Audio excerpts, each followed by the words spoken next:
What's up friends, my name is Jess. Welcome back to my channel. So in case you're unaware, April is National Poetry Month. If you haven't watched it yet, I mentioned in my January tag video that you can definitely see my nails in this video and they are very bad. I'm planning to do them this weekend, so...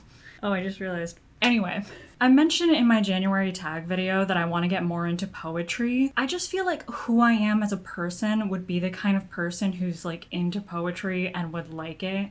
And by that, I mean like dramatic, depressed, melancholic, romantic, I guess. You know what I mean? I just feel like my personality would vibe with poetry and I just haven't found the poetry that vibes with my personality. I'm losing sense of this sentence. I'm someone who really loves the artistry of words. Like, I love books and I love reading, but what I love the most about it all is seeing how people take words and create something new out of it. And that's why sometimes I like books that really don't have any plot or don't necessarily have like a lot of character development, but they're beautifully written. And I appreciate them for that. I don't appreciate them as a story, but I appreciate it as an art. And I feel like poetry is probably the epitome of artistry in words. I want to get into it. National Poetry Month is like the perfect opportunity to actually put my money where my mouth is and do it. So here we are. I've put together a list of, I think, 6 poets that I really want to check out this month. And I tried getting a variety of different poetry. You know, I have some modern poetry, some classic poetry,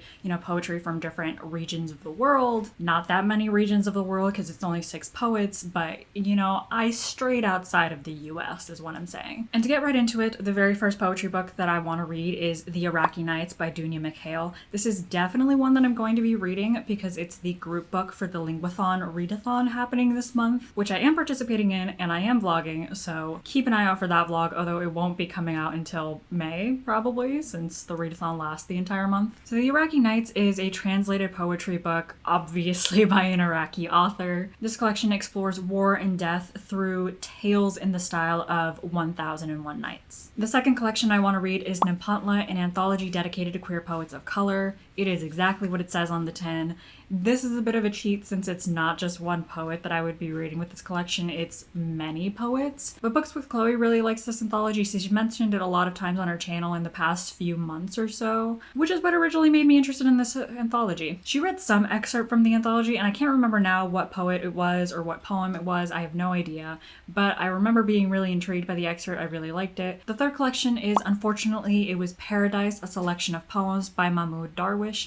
This is one of the ones that I'm most excited about on this list. A few months ago, maybe last year, I came across a Twitter thread about Arabic poets, and the poster just put a thread of different lines from different Arabic poems, and it was gorgeous. So beautiful. The lines were so romantic and beautiful and I loved them. And there were so many poets on the list that I eventually want to check out, but for the sake of this list, I just chose Mahmoud Darwish as the first one that I want to check out. He's a Palestinian poet, and the excerpt that was on the Twitter thread from him was, they asked, "Do you love her to death?" I said, "Speak of her over my grave and watch how she brings me to life." That just sounds so pretty. Eventually I'll get back to the list and I'll go down and check out the other ones, but I'm very excited about this one. The next couple collections come from some of the most popular modern poets, in my opinion, you know, just the ones that I've seen the most mentioned across videos and the internet in general. Personally, I don't think modern poetry in this style, at least, is actually going to be my cup of tea, but I'm gonna try it. The first one is, of course,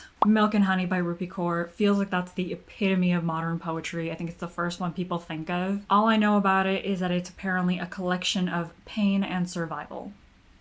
I don't know. I think my sister owns a copy. My sister read some of it, and she's not a very huge reader, so if she read some of it and seemed to enjoy it, I guess there's a chance. The second one is The Princess Saves Herself, and this one by Amanda Lovelace, which I feel like is the second collection that people think of when they think of modern poetry. I am a bit more interested in this one just because I'm interested in the structure of this collection. It's apparently broken up into 4 parts, which are the princess, the damsel, the queen, and you. And it's supposed to tell the author's like life story or a story of the author's life. I don't know. I'm the least hopeful about those 2 collections, I'll be honest. I feel like modern poetry is just polarizing. You either love it or you hate it.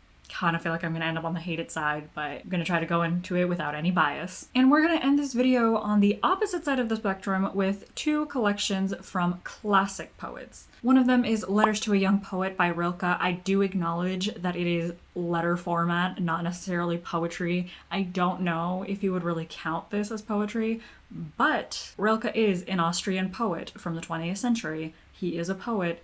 It counts in my opinion. I have been dying to read some of Rilke's work ever since I started watching Emmy on YouTube. And if you watch Emmy, you know she's obsessed with Rilke. The amount of times that Rilke comes up in her videos is insane. And she has read a lot of excerpts from his work in her past videos. And it just, the way she reads those excerpts sounds magical. It sounds gorgeous. It's so beautiful. I just want to experience it for myself. And the experience probably won't be as good as having, Emmy read it to us, but whatever. And the last poet that I want to check out is just, in general, some Edgar Allan Poe. This is the only one that I have a physical copy of. I've had this copy of his complete tales and poems for the longest time, and eventually I want to get through the whole thing, so might as well get through some poems in this. The only poem by Edgar Allan Poe that I remember reading was Annabel Lee, which is morbid as hell, but I really loved it. Not necessarily what it's saying, but the rhythm of it is really good, and there's one part in particular that I think about all the time, which is, neither the angels in heaven above nor the demons down under the sea can ever dissever my soul from the soul of the beautiful Annabel Lee. The way that it sounds with the can ever dissever my soul, I'm sorry, it sounds so cool. Fun fact, I took an oral performance class in college where essentially we took excerpts from stories and plays and poems, and we had to act them out, do different inflections, put emotions into it, just orally perform them. You get it. I chose to recite Annabel Lee for the poetry section of the class, and it was the one and only perfect score that I got on the first try. We usually got 2 tries to get a perfect score. I know this poem really well. So the plan is to do a poetry vlog that'll probably go up sometime in May. I'm thinking that I'll try to read a poem a day every day in April. Try to get some peaceful morning time, meditation. I'm not good at meditation, but that sort of vibe. Read a poem, start my day. That feels like too much of a chill, wholesome routine to actually work for me, but I want to be that kind of person, so I'm going to try it. And that is it for this video, y'all. If you have any recommendations for poems or poetry collections that you really love, please put them in the comments below. Hopefully after this month, I'll be like a poetry girl and I'll get into it and I'll go through all of your recommendations. I'm not betting money on it, but that's what I want to be. So put some recommendations or just put your favorite line of poetry in the comments. And of course, remember to subscribe if you want to see this poetry vlog when it comes out in May. I will see you in the next one.